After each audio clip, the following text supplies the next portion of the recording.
Welcome to the News Hour. It's been a week of record-breaking heat around the world. The average global temperature on Wednesday hit 62.9 degrees Fahrenheit. According to researchers at the University of Maine, that matched the unofficial record high just set on Tuesday. The grim milestones are the latest in a series of climate change-driven extremes. Out-of-controlled wildfires in Canada have burned millions of acres, displaced tens of thousands of people, and blanketed wide swaths of the U.S. in thick smoke. For more on all these events and what we should take from them, we're joined by Mike Flannigan, an expert on climate change and wildfires at Thompson Rivers University in British Columbia. Professor Flannigan, thanks for joining us. This week, we saw the hottest global temperatures ever recorded. That's since tracking began in 1979. What does that tell us, and how concerning is that to you?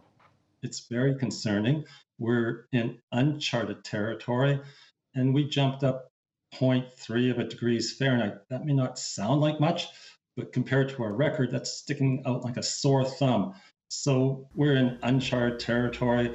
We can expect more record-breaking heat as El Nino builds in. Scientific models have, of course, been predicting a warming climate for some time, but did we expect to see these kinds of temperatures this soon? I would say our models on temperature have been pretty good. Where we've fallen short is on impacts. We're seeing much more impacts from our warming climate than what we expected. And the impacts are only going to get worse and worse. Tell me more about what you mean by impacts.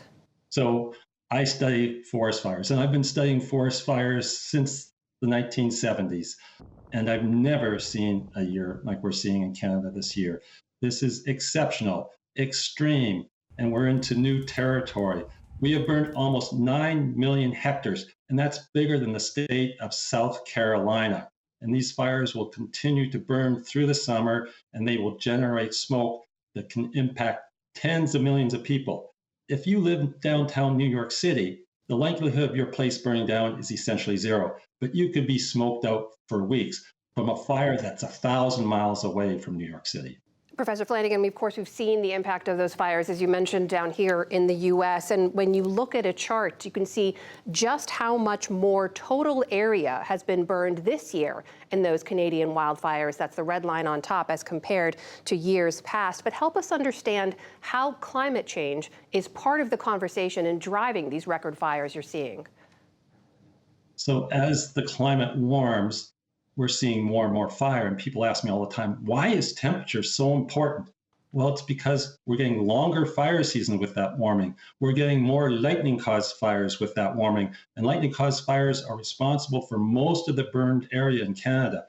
Also, as we warm, it dries out the fuels.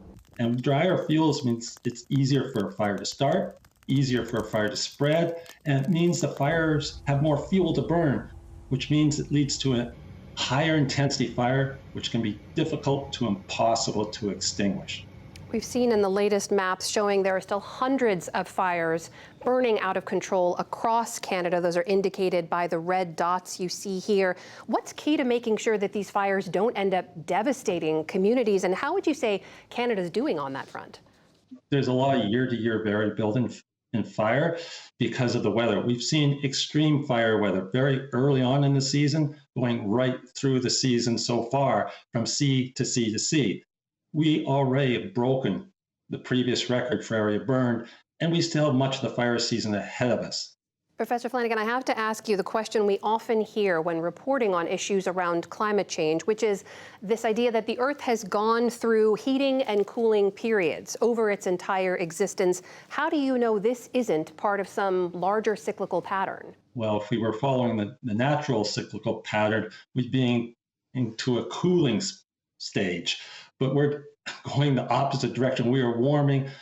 We have greenhouse gases that we know, like carbon dioxide, since the 1950s, going up and up to levels we've not seen for 3 to 4 million years.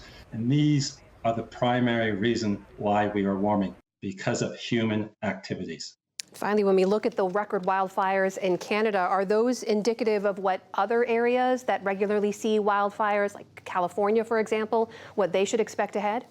In the future, as our world warms, we're going to see more and more fire. And this applies to Canada and the United States and Australia And there's three ingredients for a wildfire. It's a simple recipe. You need vegetation. We call it fuel. How much, how dry, important. Second, ignition, people and lightning. And third, hot, dry, windy weather. As we move into the future, we're seeing and we expect more hot, dry, windy weather in Canada, Western United States. Western United States has already seen an increase of 4 times in terms of area burned since the 1970s. In Canada, it's a doubling. So the impact has already been greater in Western United States than Canada, but we're following the same path. That is Professor Mike Flannigan from Thompson Rivers University in British Columbia joining us tonight. Professor, thank you for your time. My pleasure.